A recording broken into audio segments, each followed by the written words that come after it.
Tout le monde autour de toi te répète la même chose. Tes parents, tes profs, tes amis. Concentre-toi, bloque les distractions. Mets-toi en mode focus. Et toi, tu essaies. Tu te forces à t'asseoir, à bosser, à être hyper intentionnel sur chaque chose que tu fais. Mais est-ce que ça marche vraiment? Parce que moi, j'ai réalisé un truc qui m'a complètement retourné la tête. Se concentrer à fond, c'est peut-être exactement ce qui t'empêche d'atteindre ton vrai potentiel. Dans cette vidéo, je vais t'expliquer pourquoi et je vais te montrer ce qui fonctionne vraiment. Partie 1. Le mythe du locking in. On a tous cette image dans la tête du mec qui se lève à 5 heures du matin, qui bloque son téléphone, qui s'isole du monde entier et qui locked in, comme on dit. Et sur le papier, ça semble logique. Plus d'efforts égale meilleurs résultats. C'est ce qu'on nous a appris toute notre vie. Mais voilà le problème. Quand tu te forces à être hyper concentré, tout remonte dans ta conscience. Tu penses à chaque décision. Tu analyses chaque geste. Tu te demandes si tu fais bien, si c'est assez, si tu pourrais faire mieux. Et là, tu te sabotes toi-même. Les psychologues du sport ont un nom pour ça. Quand un athlète est sous pression lors d'un match crucial, il commence soudainement à penser ses gestes, sa façon de courir, sa façon de tirer, des gestes qu'il fait normalement en mode automatique depuis des années. Et qu'est-ce qui se passe? Il choke. Ses performances s'effondrent. Pas parce qu'il manque de talent, pas parce qu'il manque de préparation, mais parce qu'il a commencé à trop réfléchir. Tu vois où je veux en venir? Partie 2. Le flow state, ton vrai état optimal. Ce que les meilleurs performeurs du monde recherchent, ce n'est pas la concentration forcée, c'est le flow. Le flow, c'est cet état où tu arrêtes de penser et tu fais, tout simplement. Ton cerveau tourne en mode automatique. Tes réactions sont fluides, naturelles, instinctives. Tu n'es plus en train de te battre contre toi-même. Et le truc fascinant, c'est que les enfants vivent dans cet état en permanence.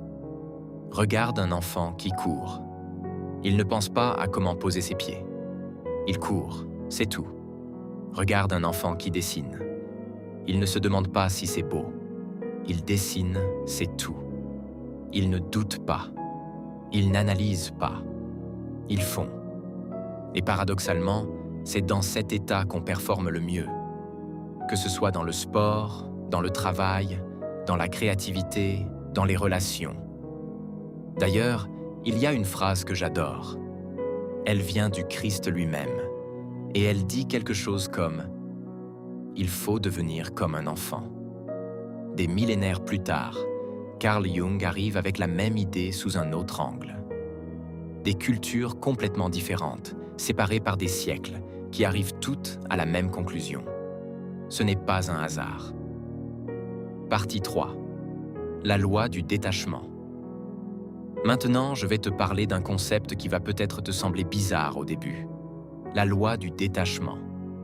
En gros, plus tu t'accroches désespérément à un résultat, plus tu t'en éloignes. Je vais te donner un exemple concret avec mes vidéos. Mes meilleures vidéos, celles qui ont explosé, celles qui ont le mieux marché. C'est celles que j'ai faites en une prise, sur un coup de tête, en mode instinct total. Je savais vaguement de quoi je voulais parler et je laissais juste sortir. Et les vidéos sur lesquelles j'ai passé des heures, que j'ai scriptées mot pour mot, que je voulais vraiment voir marcher, elles ne fonctionnent jamais aussi bien. Jamais. C'est la même chose dans plein d'autres domaines de la vie. Tu connais ce gaz au lycée qui ne stressait jamais pour les examens, qui révisait à peine et qui repartait quand même avec une bonne note, ou ce mec qui s'en fout complètement et qui pourtant attire tout le monde autour de lui naturellement? Ce n'est pas de la chance, c'est du lâcher-prise. Parce que quand tu te détaches du résultat, tu arrêtes de dégager cette énergie désespérée. Tu n'es plus dans le besoin. Et les gens, les opportunités, les résultats, ils viennent à toi naturellement. Un jour, j'ai entendu un milliardaire dans une interview dire un truc qui m'a marqué. Le journaliste lui demande c'est vrai que vous ne faites jamais d'introspection? Et il répond simplement « Oui ». Parce que l'introspection mène à la rumination. Et la rumination mène à l'anxiété. Moi, j'avance, c'est tout. Ça m'a fait réfléchir. On nous vend l'idée que plus on analyse, plus on s'améliore. Mais en réalité, à un moment, l'analyse devient un poison. Partie 4. Comment lâcher prise concrètement? Ok, mais concrètement, comment tu fais? Parce que je sais ce que tu penses. C'est bien beau de dire lâche prise, mais comment on fait ça? Première chose, accepte l'imperfection en temps réel. La prochaine fois qu'il se passe quelque chose de négatif dans ta vie, un échec, une mauvaise journée, une situation qui ne se passe pas comme prévu, essaie de ne pas résister. Pas de « pourquoi ça m'arrive à moi ?» Pas de « ça aurait dû être différent ». Juste, accepte, observe, laisse passer. C'est ça, le vrai détachement. Ce n'est pas de l'indifférence, c'est de la confiance. Deuxième chose, agis sans te juger. La plupart du temps, on ne passe pas à l'action parce qu'on a peur du résultat. On attend d'être prêt. On attend le moment parfait. On planifie encore et encore. Mais la vie récompense l'action, pas l'intelligence. Lance-toi. Fais le truc imparfaitement. Ajuste en chemin. C'est 1000 fois plus efficace que d'attendre d'avoir tout planifié. Et troisième chose, et c'est probablement la plus importante, fais confiance à ton cerveau. Ton cerveau a évolué pendant des milliers d'années.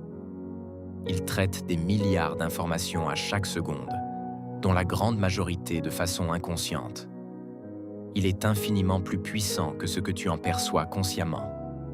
Quand tu te forces à tout contrôler, tu utilises une infime fraction de cette puissance. Quand tu lâches prise, tu laisses le système entier tourner librement. Conclusion. Alors voilà le grand paradoxe de tout ça. Pour obtenir ce que tu veux, tu dois arrêter d'en avoir désespérément besoin. Pour performer au maximum, tu dois arrêter de te forcer à performer. Pour avancer vite, tu dois arrêter de te battre contre toi-même. Ce n'est pas de la paresse, ce n'est pas de la passivité. C'est de la confiance. En toi, en ton instinct, en ce que tu as construit. Lâche prise. Entre dans le flot. Agis sans te juger. Et tu vas réaliser que les choses que tu cherchais depuis si longtemps, elles arrivent toutes seules, presque sans effort. Si cette vidéo t'a parlé, laisse un commentaire en me disant dans quel domaine de ta vie tu te mets trop de pression en ce moment. Je lis tout. Et si tu veux aller plus loin sur ce genre de sujet, abonne-toi. J'en parle souvent. À très vite.